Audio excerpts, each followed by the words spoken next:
దేశ రాజధాని ఢిల్లీలో చలిపులి పంజా విసురుతోంది. ఉష్ణోగ్రతలు కనిష్ట స్థాయికి పడిపోవడంతో సామాన్య ప్రజలే కాదు, అడవి బిడ్డలు కూడా గజగజలాడిపోతున్నాయి. ఢిల్లీలోని నేషనల్ జూలాజికల్ పార్క్లో ఉన్న వేల సంఖ్యలో వన్యప్రాణులకు ఈ కఠినమైన చలిని తట్టుకోవడం ఇప్పుడు ఒక పెద్ద సవాలుగా మారింది. మనుషులమైతే వెచ్చని దుస్తులు వేసుకుంటాం, కానీ ఈ మూగ జీవాలు మాటలతో తమ బాధను చెప్పుకోలేవు. అందుకే జూ అధికారులు అప్రమత్తమై జంతువుల ప్రాణాలను కాపాడేందుకు యుద్ధ ప్రాతిపదికన ప్రత్యేక ఏర్పాట్లు చేస్తున్నారు. జూలో ఉన్న ప్రతి జంతువు అవసరానికి తగ్గట్టుగా అధికారులు వసతులను మార్చేశారు. ముఖ్యంగా సింహాలు, పులులు, చిరుతపులుల గదుల్లో భారీ సైజు రూమ్ హీటర్లను ఏర్పాటు చేశారు. చలిగాలి లోపలికి రాకుండా కిటికీలకు, తలుపులకు మందపాటి పరదాలను కట్టారు. నేల మీద నుంచి వచ్చే చలిని ఆపడానికి ఎండుగడ్డి, చెక్క పొట్టును పరుపుల్లా పరిచారు. ఇక చలిని అస్సలు తట్టుకోలేని పాములు, ఇతర సరీసృపాల కోసం వాటి గూళ్లలో హై వోల్టేజ్ బల్బులను పెట్టి 24 గంటల పాటు వెచ్చదనాన్ని కల్పిస్తున్నారు.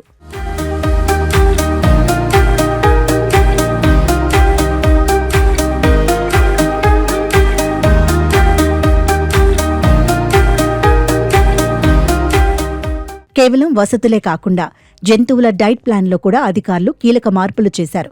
జంతువుల శరీరంలో లోపలి నుంచి వేడి పుట్టేలా ఎక్కువ క్యాలరీలు ఉండే ఆహారాన్ని అందిస్తున్నారు. ఏనుగులు, జింకల వంటి శాకాహారులకు బెల్లం, వేరుశెనగలు ఇస్తుండగా మాంసాహార జంతువులకు నాణ్యమైన మాంసాన్ని వెచ్చని నీటితో కలిపి ఇస్తున్నారు.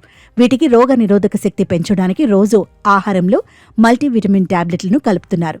జంతువులు తాగే నీరు ఐస్లా మారకుండా గోరువెచ్చటి నీటిని సరఫరా చేస్తున్నారు. చలి తీవ్రత తగ్గే వరకు జూలో ఉన్న ప్రతి జీవిని వైద్య బృందం నిరంతరం పర్యవేక్షిస్తోంది. ఏ జంతువైనా ఆహారం తీసుకోకపోయినా లేదా నీరసంగా కనిపించినా వెంటనే చికిత్స చేసేలా అత్యవసర విభాగాలను సిద్ధం చేశారు. ముఖ్యంగా వయసు పైబడిన జంతువుల పట్ల అధికారులు ప్రత్యేక శ్రద్ధ వహిస్తున్నారు.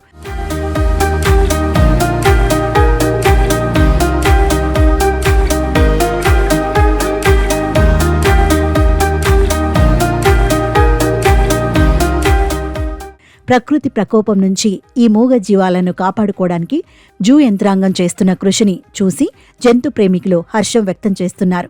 ఢిల్లీ చలిని తట్టుకుని ఈ వన్యప్రాణులు క్షేమంగా ఉండేలా అధికారులు శ్రమిస్తున్నారు. ఢిల్లీలో ప్రస్తుత వాతావరణ పరిస్థితులు అత్యంత దారుణంగా ఉన్నాయి. గత కొన్ని రోజులుగా ఉష్ణోగ్రతలు 6 డిగ్రీల కనిష్ట స్థాయికి పడిపోవడంతో నగరమంతా గడ్డకట్టే చలిలో ఉంది. కేవలం చలి మాత్రమే కాదు, దట్టమైన పొగమంచు కారణంగా విజిబిలిటీ సున్నాకే పడిపోతుంది. దీంతో రోడ్డు ప్రయాణాలు, విమాన సర్వీసులు కూడా నిలిచిపోతున్నాయి. వాతావరణ శాఖ అధికారులు ఇప్పటికే ఆరెంజ్ అలర్ట్ ప్రకటించారు. రాబోయే 3-4 రోజుల పాటు చలి తీవ్రత ఇంకా పెరుగుతుందని, శీతల గాలుల ప్రభావం ఎక్కువగా ఉంటుందని హెచ్చరిస్తున్నారు. మనుషులకే బయటకు రావాలంటే వణుకు పుడుతున్న ఇలాంటి పరిస్థితుల్లో జూలోని మూగ జీవాలను కాపాడుకోవడం అధికారులకు నిజంగా ఒక సవాలుగా మారింది.